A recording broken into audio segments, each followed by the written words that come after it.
Welcome back everybody, welcome back to my YouTube channel. I've got a really exciting video for you today, one I'm revisiting from the past, so I'm really excited to jump into that with you. Just before I do, I've got a big favour to ask. I've noticed that most of the viewers on my videos are not subscribers. What are you guys thinking? If you are enjoying my videos, remember to hit that subscribe button because there's 2-3 videos a month. You've got my YouTube shorts, you've got my LinkedIn live shows that are streamed through YouTube.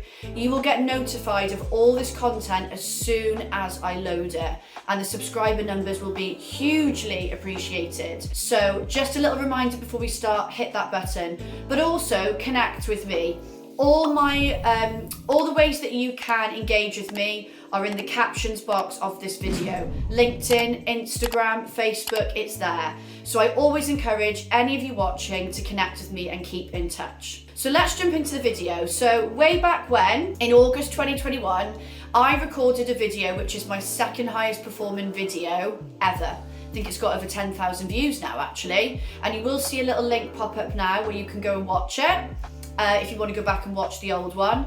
But it was all about my top tips for trainee recruitment consultants.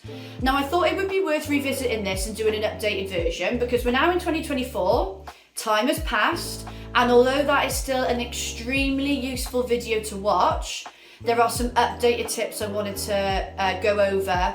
I spend a lot of time in agencies, guys, a lot of time. Big, medium and small, and they have a lot of trainee recruiters. So I see what people get wrong and what people get right. So I'm going to keep it short and sweet and easy to condense in terms of the information. I'm going to keep it to my top 5 tips. So I'm going to give you 5 tips if you're a trainee recruiter, or even if you're thinking about going into the industry, that are going to help you navigate the first early parts of your job. And I'm doing these in no particular order, by the way, so don't think they're prioritized. I'm just going to go with the flow with them. So tip number 1, you've got to get used to speaking on the phone. If you think that you are someone that doesn't like speaking on the phone, or isn't that good at it, or whatever, don't go into this job. You might get told by some shitty recruiters out there, I'm not gonna sugarcoat what I say, that you don't need to use the phone that much in this job. Well, that's a load of rubbish because you need to build relationships. So if you think that you can come into this job and barely use that phone, you will be mistaken and you're probably not gonna last any long. So as a trainee recruiter, when you start in the job, you've got to get used to picking up that phone and using it. Yes, it will feel uncomfortable at first, and yes, it will be nerve-wracking and awkward, and there are going to be things you don't do right, and I'm going to come to that later. But that is how you learn, and that is how you grow, and that is how you do the job. So you've got to get used to it. Now, hopefully when you start in your job, you'll get training and you'll be told different techniques to use, different ways you can speak to people, but ultimately the best practice sometimes is just doing it. And I have other videos you can watch that give you loads of tips on how to speak to people, whether they're clients or candidates, on the phone.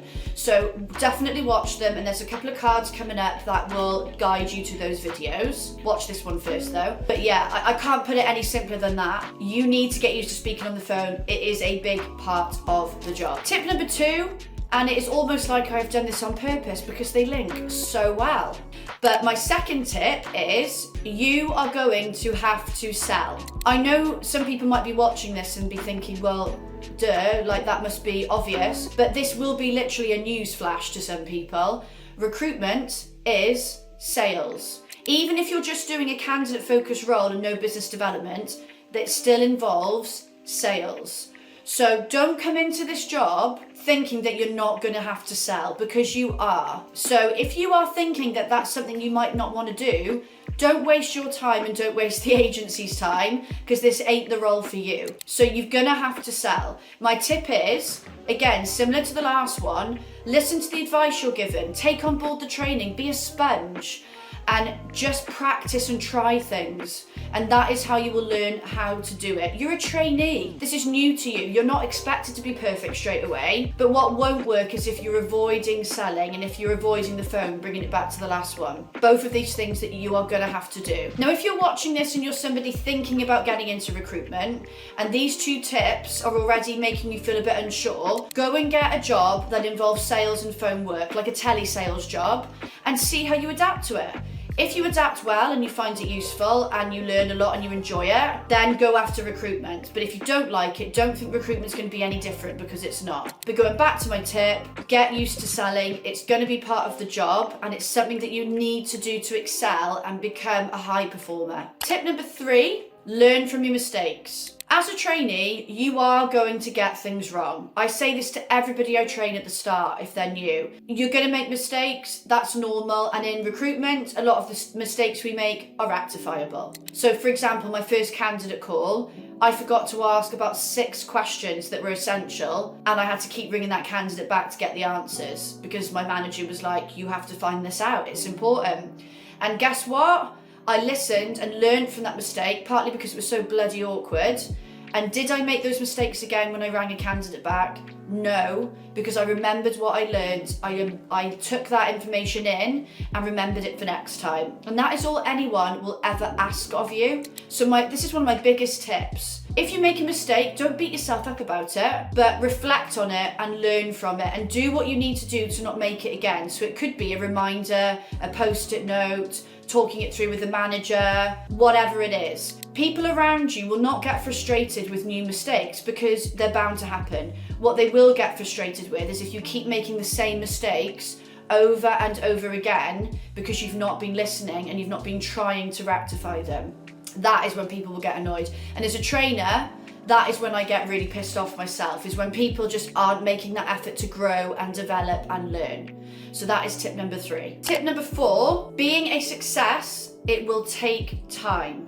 So many people come into recruitment and think they're going to be a multi-millionaire overnight and living life like they're a character out of Wolf of Wall Street. It's not going to happen. Unless you go into a role where they've given you an extremely warm desk, with loads of clients ready to go with jobs for you and loads of candidates ready to go to put in those jobs. It takes time to build up your desk. That is normal. And you've got to realise your version of success, adapt it for that first year. So your aim may be to be a top biller within the company, and there is absolutely nothing wrong with that. That was one of my objectives when I started in recruitment. Break that goal down into manageable chunks. So okay, by the end of the first year, I'd like to be billing X amount, or I'd like to be working my way up through the trainee group and be the top of the trainee group in terms of billings, whatever it is. Your managers are really good to speak to about this because they will help you be realistic and they will help you determine the right level of success that's needed. Don't do this in the interview because sometimes agencies will big up to you what you can make in your first 6 or 12 months to get you to join. Do this once you've started. But what I will say is that it will take time. You are learning, you are growing, you are developing. Like we've just spoken about, you're making mistakes, you're rectifying and learning from them. Be more realistic and realise that you need patience, resilience, and that this will take time. Resilience is what will make you a success in this job. So why do you think so many people don't get past their first 6 to 12 months in recruitment? They give up so easily. Sometimes it's not right for people, but quite often people are like, oh, well, I'm fed up of waiting around for my millions. I'm going to go and do an easier job. Recruitment isn't easy. It's actually very hard, which is why not many people, as I said, do it and become a success at it. So focus more on putting in the time and effort, putting your work into it. The work ethic is key, building up your resilience, learning from your mistakes, listening to others around you, being a sponge, and your success will naturally come with that. Tip number 5, and I suppose this does link in with the previous tip, but I can't stress enough how when you join this industry, focus on and prioritise relationships. Now, internally, that can be with your colleagues and your manager, and that's great, but I'm talking more about externally, so with your clients and your candidates, if you are going to be dealing with both as part of your role. Our job is made up of relationships. Without them, we wouldn't be able to keep our clients and keep our candidates. And what I find with a lot of trainees is they start in this job, they're so fixated with their KPIs and hitting them, the numbers, the money, the commission, they forget the true essence of what we do and actually the importance and the value that relationships bring. If you focus on establishing great relationships with the people that you speak to, you will win more clients, you will win more candidates, and guess what that means? Your KPIs are achieved, targets are achieved, and you get more money. I have always been a relationship-focused recruiter, and I made a lot of money and I did really well. So it doesn't mean that you have to sacrifice being successful by focusing on relationships. Believe me, I train people this way. I was this type of recruiter. This is being strategic. And that is probably a bonus tip for you actually. Be more strategic over transactional and tactical. Don't just go after the quick wins, the live jobs, chasing the job ads.